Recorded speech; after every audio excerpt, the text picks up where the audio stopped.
it is my great pleasure to introduce you to Dr. Angie Bukley from the Human Exploration and Space Flight Division in the Civil Systems Group. And Dr. Bukley will be giving us a brief overview of all things space. Angie's given this presentation with the Aerospace University on many occasions and is excited to be sharing it with you today. And she is a real-life rocket scientist. Angie, welcome. We are so happy to have you with us today, and I'm turning things over to you. Thank you very much for that kind introduction. And indeed, it is my pleasure to be here, and I'm extremely excited to have this opportunity to share this presentation with you today. So we're going to try to cover a lot of ground in a very short period of time today. We're going to talk about the major space subsystems, and we're going to organize our discussion around 4 themes. First, we're going to talk a little bit about orbits and space debris and why that's all important, and kind of get you oriented with where we do things in space. Then we're going to talk about the tools we use, satellites and spacecraft, what we use to do the missions that we're doing from space. Then after that, we'll talk about launch vehicles. We have to get our satellites into space, and of course that's what we use to get our satellites into space. And then finally, we'll talk a bit about launch ranges, the places from which we launch our vehicles into space so that we can execute the various missions. So we're going to start again with asking ourselves the question about why do we use space, okay? Well, there are 5 general rationales for using space, but one thing that's really easy to think about is that from space, you kind of have the high ground. You can see a lot from space. If you think about it, if you're standing on the ground and look around, you can see what's in your immediate vicinity. But if you, for example, climb up onto some kind of tower or go up, in a tall building and look around, you can see a lot more. And then if you fly in an aircraft and you look out your window, you can see even more. And think about what that means if you can look down on Earth from, hundreds of kilometers away, how much you can see. So that's one really good reason to think about using space, because you can see so much more from there. Part of the reason we go to space is clearly, for exploration purposes. It's like it's the human destiny to explore not only our Earth and the moon, but our entire solar system, and hopefully one day beyond that. Another rationale or reason that we use space is, political and prestige. Most of the kids listening to this presentation won't remember the space race, but I'll bet a lot of your parents do. Back in the 60s, where the United States and Russia were seeing, or the Soviet Union at the time, were kind of in a contest to see who could get to the moon first. And fortunately, the United States won that race. So it gave us a lot of national pride. Another good reason for using space is, of course, national security. I mentioned in the opening remarks about the high ground, and we can see so much more, so we can understand what other countries are doing and just be able to keep an eye on everything. And a really big, important reason that we use space is for scientific discovery. We make discoveries by looking down on the Earth and trying to understand more about our environment, more about how our crops are growing, more about the ocean, more about temperatures, and also monitoring storms and things like that. But we also look away from the Earth with astrophysics missions and space telescopes to try to understand more about our universe. Think about the Hubble Space Telescope. And then finally, another major rationale or reason that we use space is our economy. Space is very hard and requires a lot of complicated, high-tech instruments and equipment and so forth. So it leads to the development of a very strong high-tech workforce. That's really good for the economy. And we'll talk a bit more about some of these commercial applications that have come out of our exploration and use of space. So let's talk about the three main components of a space system. Of course, I think a lot of people, when they think about space, they think about the satellite, okay, or the spacecraft, or you might think about, for those of you who are watching the SpaceX launch yesterday that didn't launch, hopefully it will launch on Saturday, you might think about that Crew Dragon capsule. But you also have to think about the launch system and how you get things up into space. With regard to the launch systems, there's two basic components there. You have the rocket itself, on which the spacecraft is mounted, and you have to have ground control systems to make sure everything goes well through the launch. Spacecraft, you have a payload, and I'll talk in more detail about what we mean by payload, but basically it's the thing that does all the work. It's the reason you're sending the spacecraft up there. For example, if you want to take pictures, then you'll put a camera on your spacecraft, and the payload then is the camera. And all the other subsystems that are on the spacecraft make sure that that payload can do its job. And then finally, ground control systems. Ground control systems, there's a ground control for the launch system to get the thing into orbit. But once the spacecraft is up in space and doing its job, it has to communicate with the ground, and so the ground control systems receive information from the spacecraft and transmit information and commands up to the spacecraft to make sure that it's doing what it's supposed to do. And you'll see in the middle, there are these two words that are incredibly important, called mission requirements. Mission requirements are essentially what it is that you're supposed to do on the mission, how well you're supposed to do it, and then in what environment you need to do it in. So the first is functional requirements, and that's really, why are you sending the spacecraft up there in the first place? Are you sending up the spacecraft to look to do an astrophysics mission, or is the spacecraft to look at things on the ground? And so that kind of defines what everything's going to look like.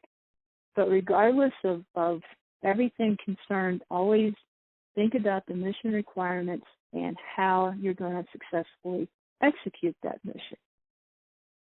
So let's go into our first theme of the day and talk about orbits and some about space debris, talk about where are all those satellites? What are they doing? Well, let's talk first about how we get spacecraft into orbit.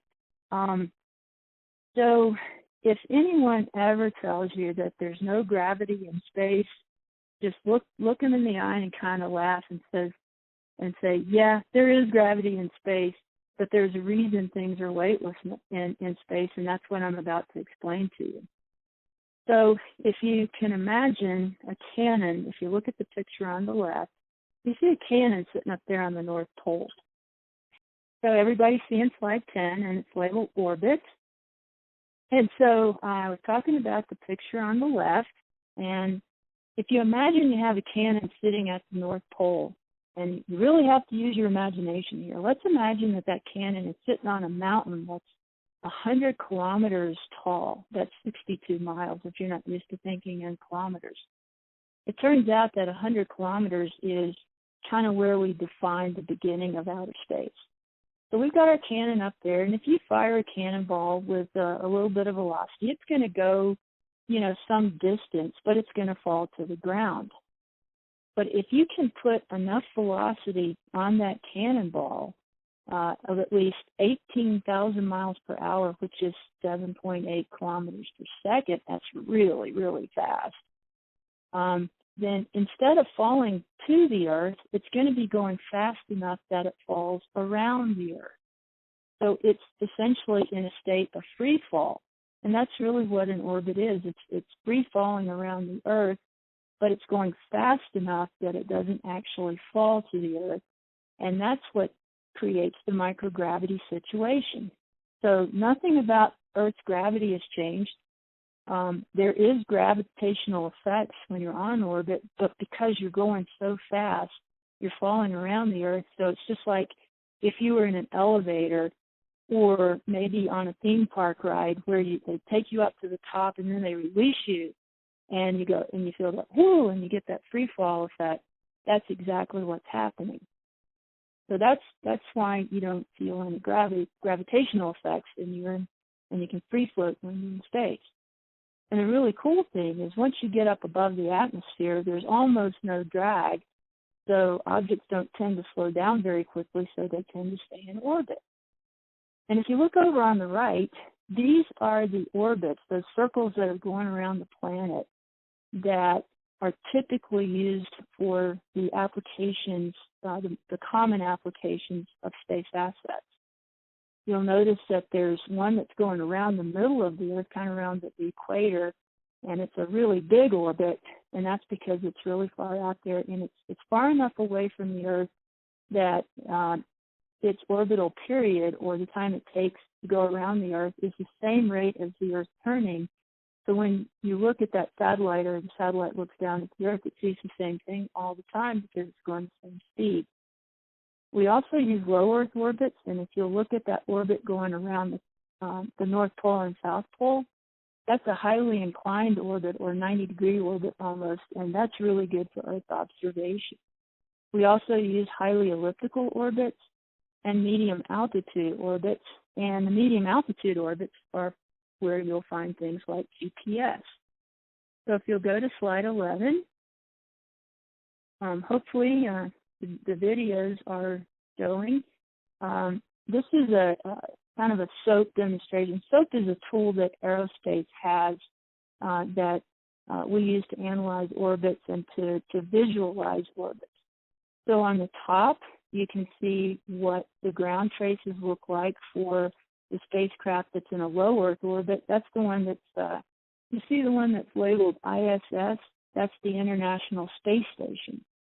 So you can see what it looks like as it's passing over the ground. And also, if you look at the picture down at the bottom, it's the one that looks like it's right on top of the Earth.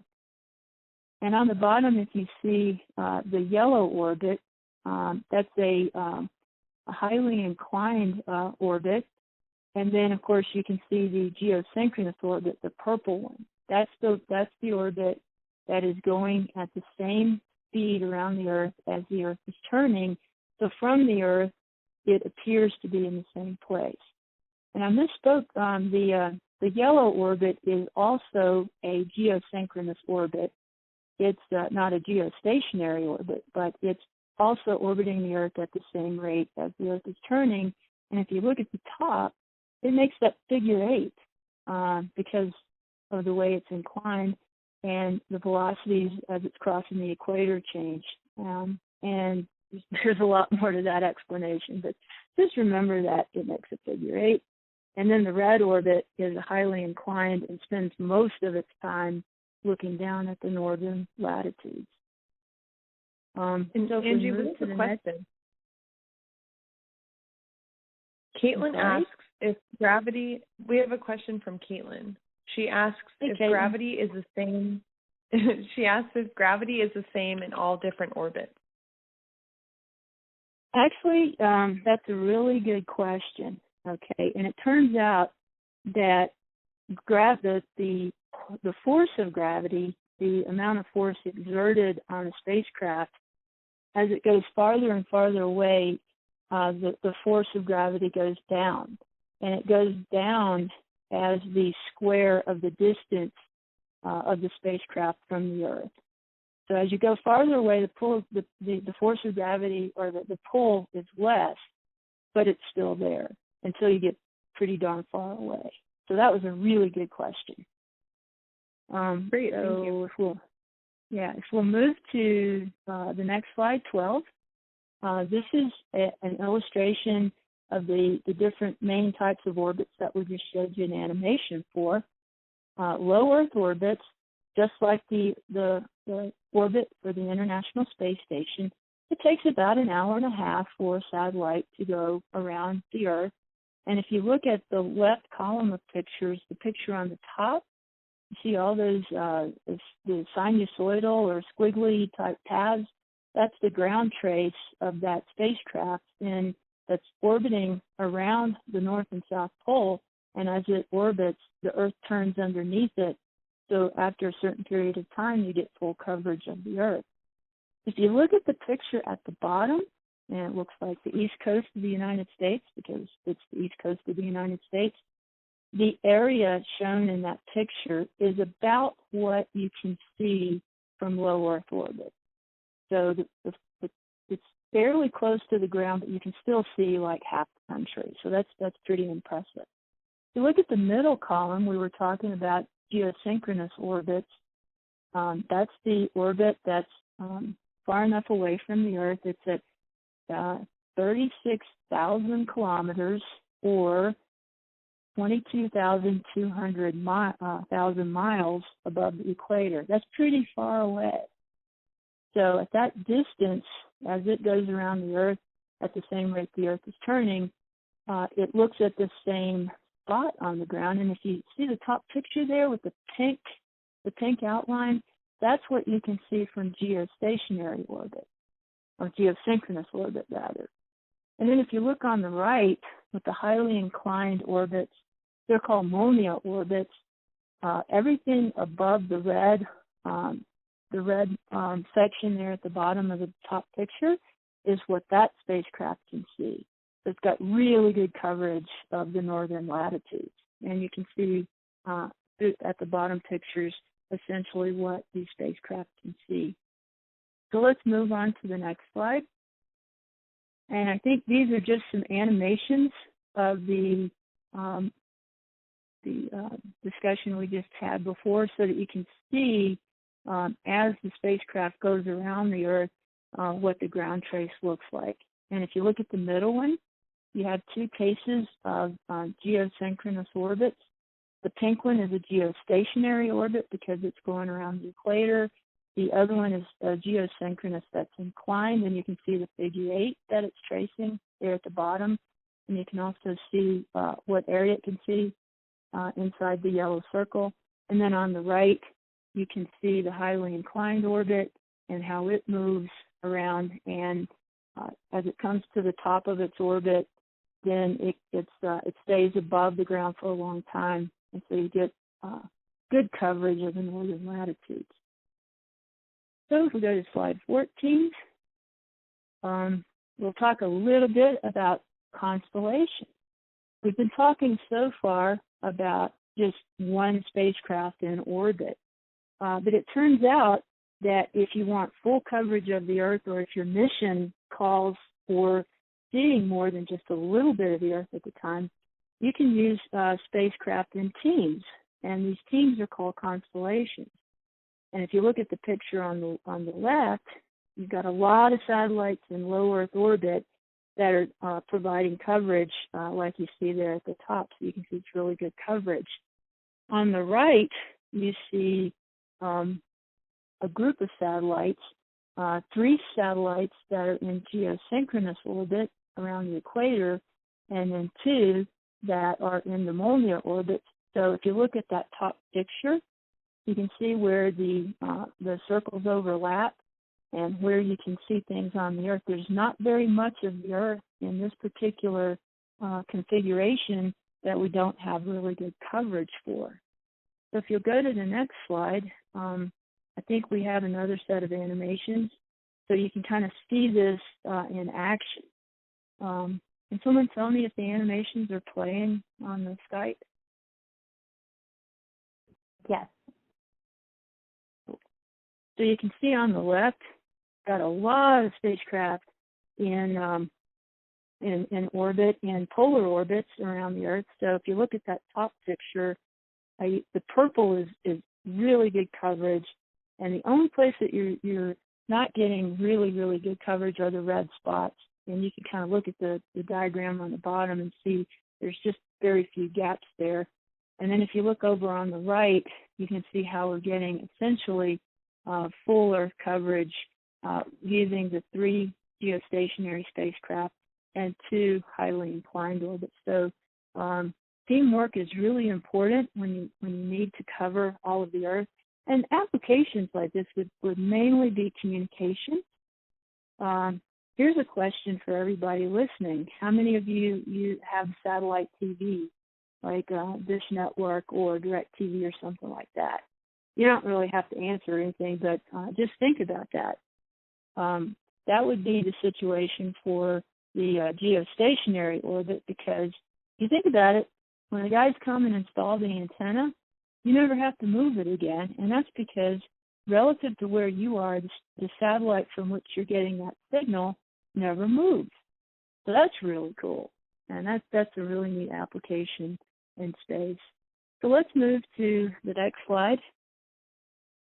We don't just spend all of our time putting spacecraft in orbit around the Earth, although that's where the majority of the activity is. We also have sent spacecraft out to other planets, and actually even beyond our own solar system now. The Voyager spacecraft are actually out in interstellar space now. But this picture kind of gives you an example of how we can get spacecraft from the Earth all the way out, in this case, to Saturn. And this was the Cassini-Huygens mission. And if you'll look at the picture, you'll see that it was launched in 1997. Some of you guys weren't probably born at that point in time, but still a real relevant mission here. So we launched in October of 1977. And then in April, if you follow the green line, in April of 1998, you see there it says Venus flyby. Well, why in the world would we want to fly by Venus if we're going out to Saturn? Well, it turns out that you can use the gravitational pull, and this is kind of going back, I think, with Caitlin's question about, does the gravity get less as you go farther away? Yes, it does. But as you approach another planet, if you fly around toward the outside of that planet's orbit, the gravitational pull from that planet will actually give you a little bit of an acceleration. So we did the Venus flyby in 98, and now you can see the red line. We did another Venus flyby in 99, picked up some more velocity, and then look at that. In August of 1999, we flew right by the Earth again, and that was to get another gravitational boost. Then we got out to Jupiter in the year 2000, got another gravitational boost, and then finally got to Saturn in July of 2004. So this mission actually lasted,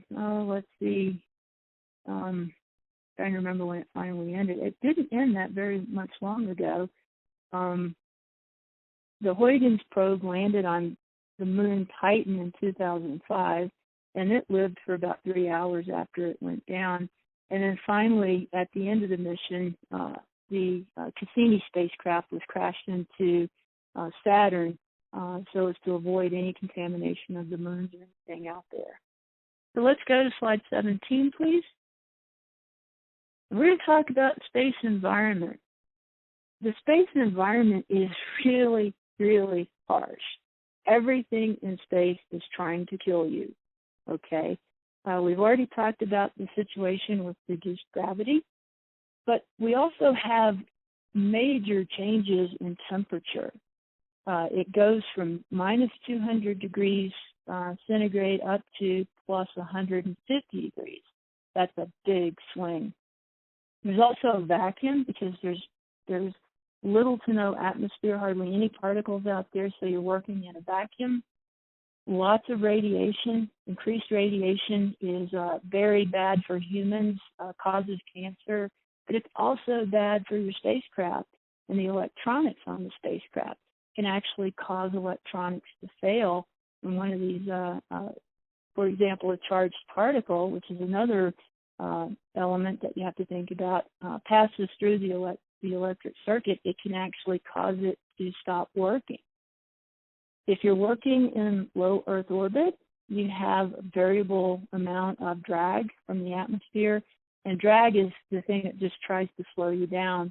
you've ever been riding in the car with the windows down and you put your hand out the window, you can feel how the air pushes your hand back. Well, that's drag. So while the drag in space is nothing like sticking your hand out the window of a moving car, it's still there, and it still will have an effect on the spacecraft. And finally, there's these little things called micrometeorites. These are naturally occurring small particles that can do damage to spacecraft. If any of you remember the space shuttle, every mission that the space shuttle flew, they came back with cracks in the windshield that were caused by these micrometeorites. So those can do damage too. So whenever you're sending spacecraft, and particularly people, up into space, you have to think about how you're going to protect the instruments and the circuits and the people, squishy payloads called people. How are you going to protect them from all the stuff that's out there to hurt them? So if we can move this slide 18. This is a great segue into space debris. Now, what is space debris? Well, it's basically space junk. You might have heard that term too. It can be a dead spacecraft. Years ago, when we first started launching spacecraft, there was a lot of room in low Earth orbit, and nobody really thought about, what would happen if we sent a lot of things into space and didn't bother to take them back down, or, have them re-enter after their mission was finished. There's still quite a few dead spacecraft floating around up there, and that has basically become space debris. Other kinds of space debris are used up launch vehicles. Like when the launch vehicle takes its payload and deposits it in the desired orbit, if you don't deorbit that launch vehicle stage, then it stays up there and becomes more space debris. Broken satellites from collisions or, unplanned disassemblies, which is also called explosion, or things that happen when it leaves the launch vehicle.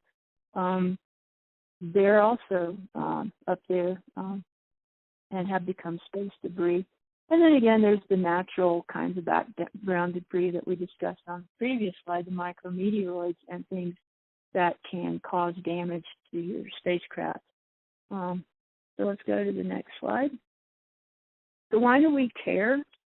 Well, we don't want the low Earth orbit and beyond to become so crowded that it's not usable for, risking of collisions. Spacecraft, there's been several instances of collisions already, and so we don't really want that to happen because spacecraft are really, really, really expensive in most cases, and they're doing really important jobs. So we don't want them up there running into each other and causing even more debris. It can cause the mission lifetime to be reduced or shortened because when you send a spacecraft up, it only has so much fuel that it can use to maneuver or change its path. So we want to minimize the number of maneuvers that the spacecraft has to do. And if you're always having to move around to avoid running into something, then that's going to make your fuel run out more quickly, and your mission will be shorter as a result because you'll run out of gas. Then we also have requirements now that you be able to dispose of your spacecraft. So that's going to add a little bit of mass because you'll have to add a little bit of fuel so that you can deorbit, but that's a good thing. But on the other hand, if you look at the picture on the bottom, sometimes the spacecraft don't totally burn up, or the rocket bodies don't totally burn up, so big pieces of space stuff hits the ground. And you can see here, this is a tank that made it all the way down. And fortunately, it landed kind of in the middle of nowhere, but it would be really bad if something landed on your head or on your house or something. So you have to be really careful about that. So if you'd go to the next slide, please, slide 20. And Angie, we have another question. Okay. Who is responsible for making sure that there are no crashes in space? That's a really good question, and that's kind of getting into the realm of policy and international space law. Right now, there is no international law that says, what you have to do. Rather, there are some treaties and agreements that are in work, and now it's kind of a behavioral norm that when you launch something into space, it should re-enter within 25 years, or you have to be able to push it out to a parking orbit way far away so that it doesn't interfere with anything. So right now, there are agreements, and you just have to rely on people and countries to abide by that and to make sure that they're following the rules. And that's really important. This is, looks like kind of a complicated plot here, but the thing that you really want to pay attention to are the two lines, the brown line at the top and the pink line that's just right below the brown line. The pink line is all the fragmentation debris that's in low Earth orbit. And the brown line represents how much space debris is in orbit, and this is through 2019, that's where the plot ends. But the total number of objects, if you look way far to the right and up in the upper right-hand corner, you'll see it's just over 19,000 pieces of space debris, and this is stuff we can track. These are pieces of space debris that are about the size of a softball or bigger. There's hundreds of thousands of things that are of space debris bits that are up there that we can't even see. So, those are surprises waiting to happen. You'll see two big jumps here. There was a big jump in 2007, and that's when the Chinese Fengyun 1C satellite engagement with an anti-satellite missile. They were demonstrating an anti-satellite weapon capability, and in the process made a huge mess in low Earth orbit. And that's really not good. And then you'll see another bump up there. I think it was in 2008 or in 2009. This was actually an accident. There was an in-orbit collision between two satellites. One of them was a privately owned American communications satellite, an Iridium-33, and then a Russian military satellite.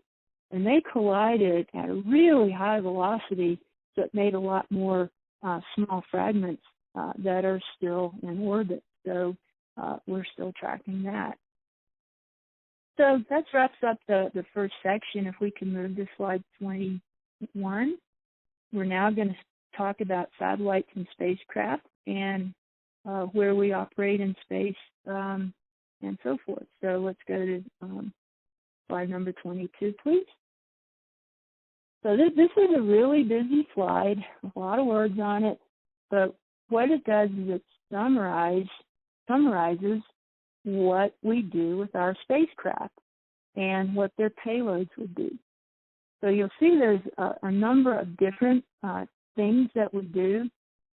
Communications, this is civil communications. This is your satellite TV stuff, the internet, all sorts of things, military communications, and so forth.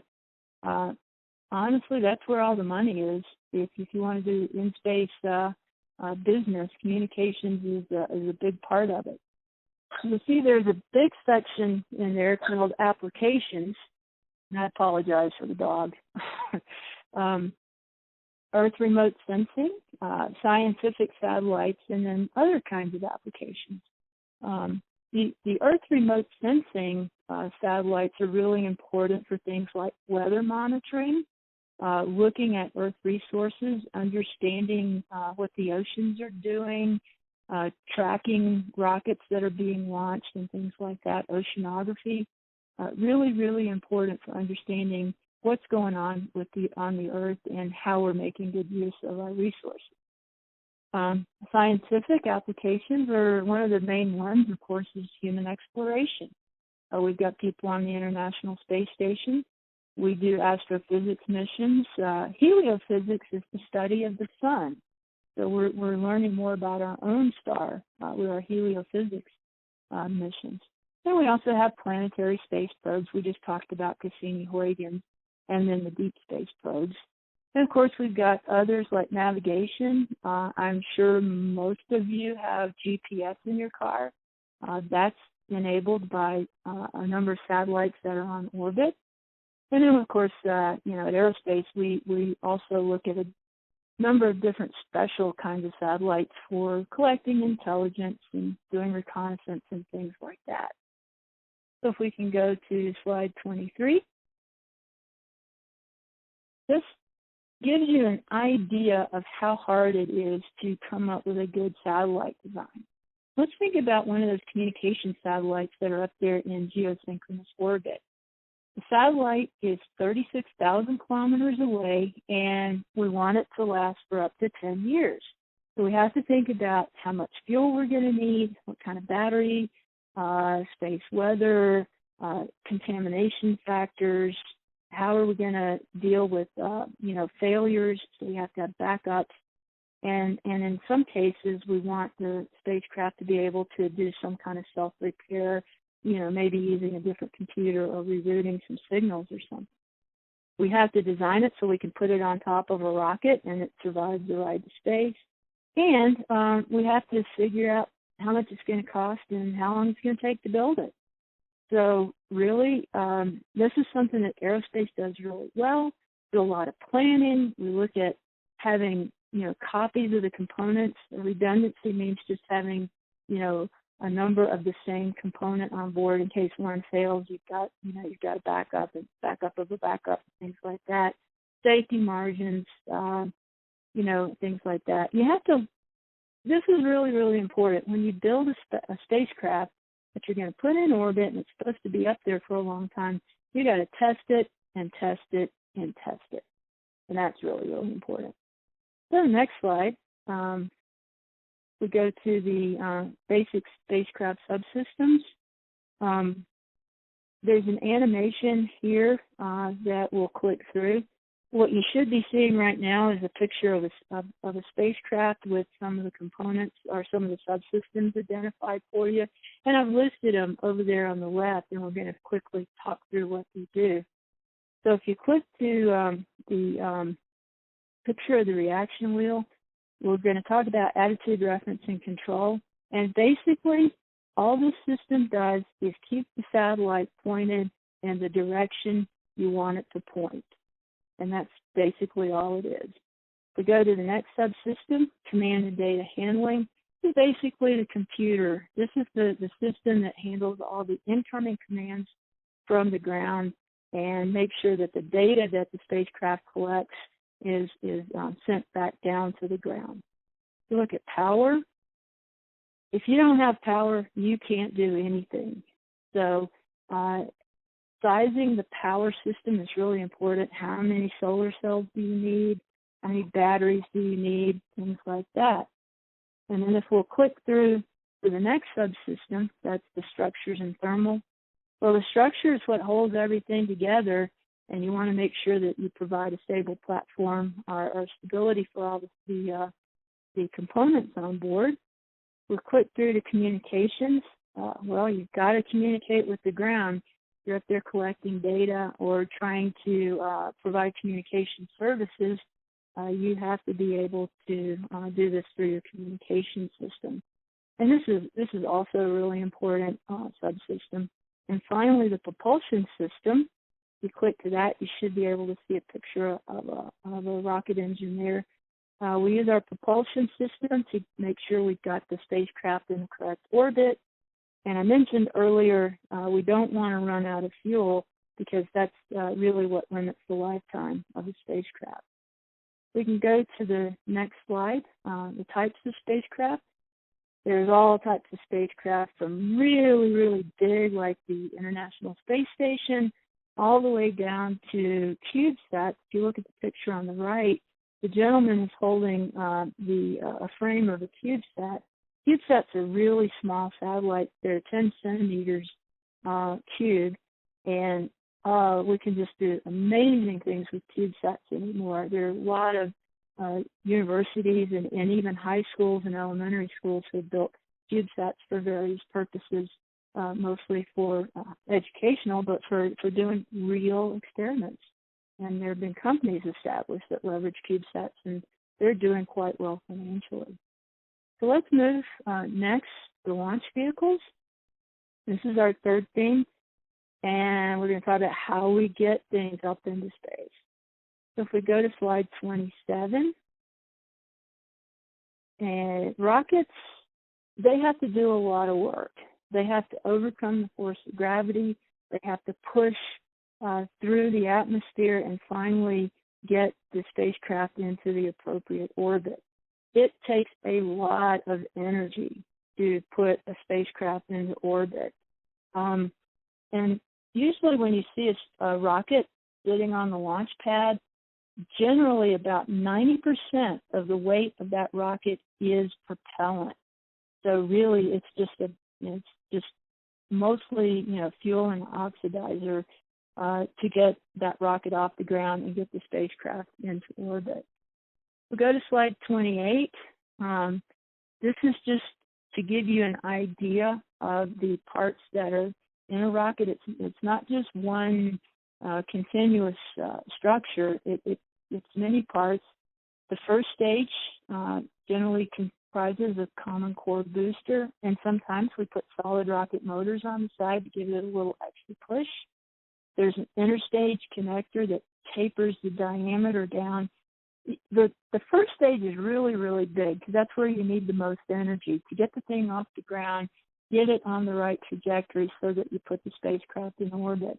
So by the time you burn out the first stage, you're a good ways into the journey. And so you usually you do drop that. And then the second stage, if you look up there on the picture on the left, you'll see the second stage is much smaller. And then sitting on top of the second stage is the payload. It's the satellite that you're actually going to put in orbit. And it's protected on the journey up through the atmosphere and into space by something called a payload fairing. And we also lose that once we get into space. So if you go to the next slide, there are Angie? two, yes? Do the payload fairings burn up in space or fall to the Earth? They fall back down to the ground typically, and typically on reentry, they do. I guess they just come down. I'm thinking about the case of SpaceX, where they're actually trying to recover the fairings. So they've actually put parachutes on their fairings, and they try to actually catch them on a barge out in the ocean. So they're actually trying to do maximal reuse. But yeah, they fall back to the ground. So are you on slide 29?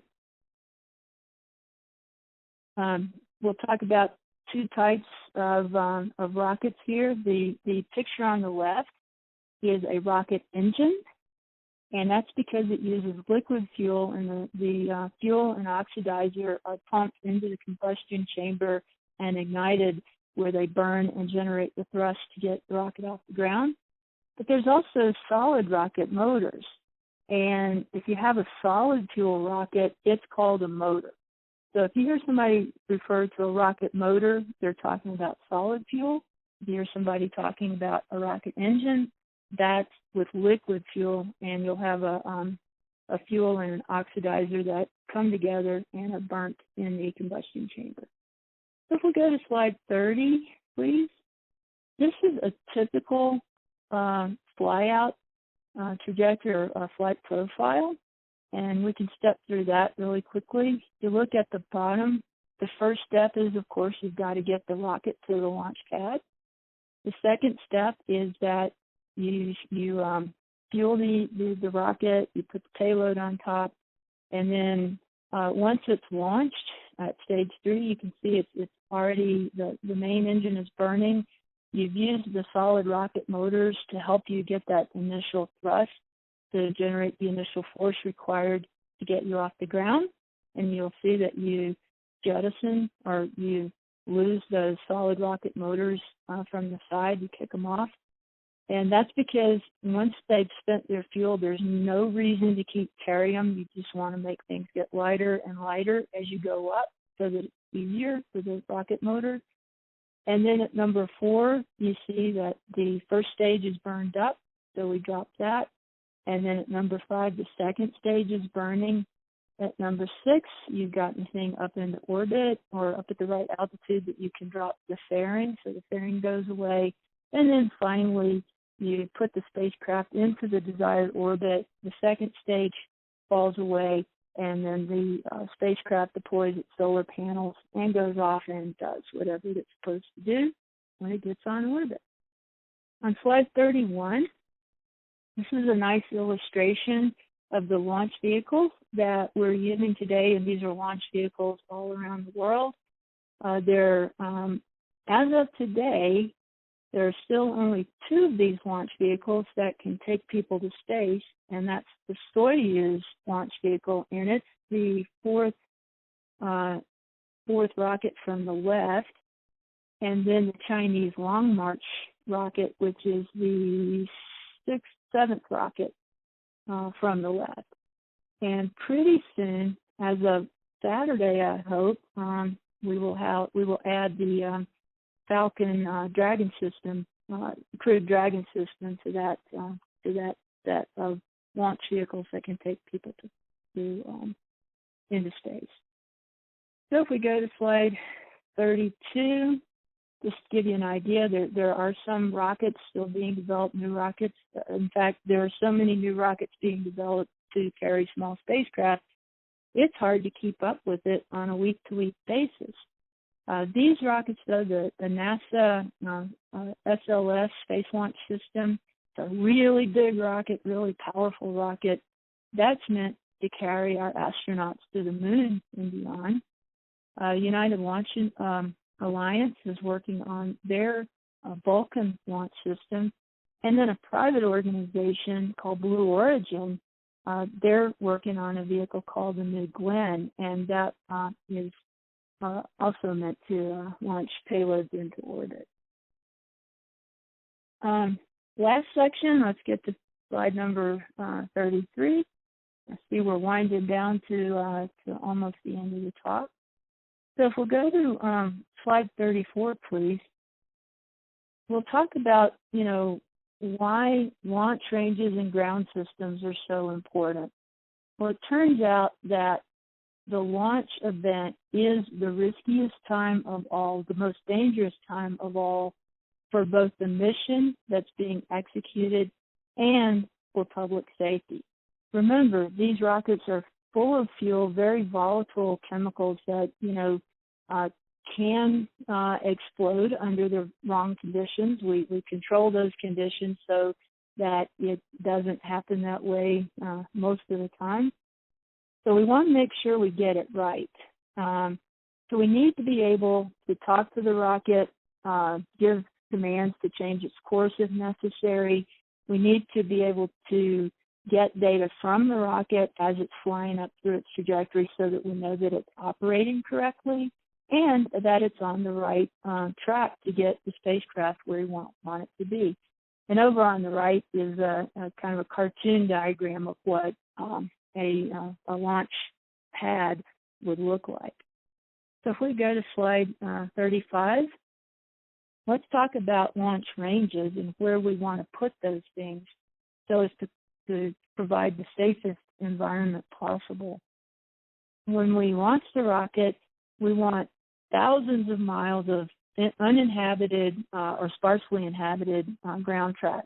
Ideally, you launch these things over the water because if something goes wrong and you have to terminate the flight or it accidentally blows up or something, you don't want debris falling down on people or property, and we don't want to cause any damage. We also want to orient the launch range so that we launch essentially in the direction that the Earth is rotating, because that adds velocity. And we want to think about, safety downrange. There are other things that we have to do at a launch range. There's a processing building where you put the payload on top of the rocket and put everything together before you take it out to the launch pad. You also have to monitor the weather. And for those of you who are watching the SpaceX launch scrub yesterday, that's what happened. The weather just caused it was just too bad for them to launch, and they had an instantaneous launch window, which means there was only one time that they could launch, so they had to cancel. But there's also the controls. There's tracking systems, tracking antennas, cameras, all sorts of things, and a flight termination system. And that you really don't want to use that unless you absolutely have to. And basically that just means you terminate the flight by basically blowing up the rocket, which is why it's important not to have much downrange. So if you go to slide 36 quickly, wherever you see the red star on this map, there's a launch range. So you can see they're located all around the world. The two main ones in the United States are at NASA Kennedy and Cape Canaveral Air Station, or the Eastern Range, and then Vandenberg out in California are the Western Range. Wallops up in Virginia is doing more and more launches. And then you can see there's launch sites in South America, in Africa, Australia, New Zealand, China, Russia, Kazakhstan, just all over the place. So that gives you an idea of where we launch rockets from. Slide 37, ground systems and how we talk to the space systems. Well, basically this tells you everything you need to have to do that. You have to have people. It takes a lot of people to launch a rocket. You have to be able to communicate both amongst the people and with the rocket, and then with the satellite once it gets on orbit. You have to have an operations control facility, and you see that over there on the right. And this is apparently for a big launch system because there's lots of screens and lots of activity. Hardware, most computers and communications systems. Documents, they still use a lot of paper. It's really surprising. But many, many documents and procedures, and of course, the software that pulls this all together. So if we can move to number 38, slide 38. We've all seen, if you've seen any science fiction or movies that involve launches, you've probably seen, mission control or ground control. And it turns out if you're doing ground control for something like the International Space Station, because there's so much going on and there's people up there, it requires a really, really high number of people and a fairly large operations center. But operations control centers can be even just one computer. If you're just launching, a small satellite or some CubeSats or something, I mean, you can do a launch control with just a couple of computers and a small room. So these things scale to fit the requirements and the size of the mission.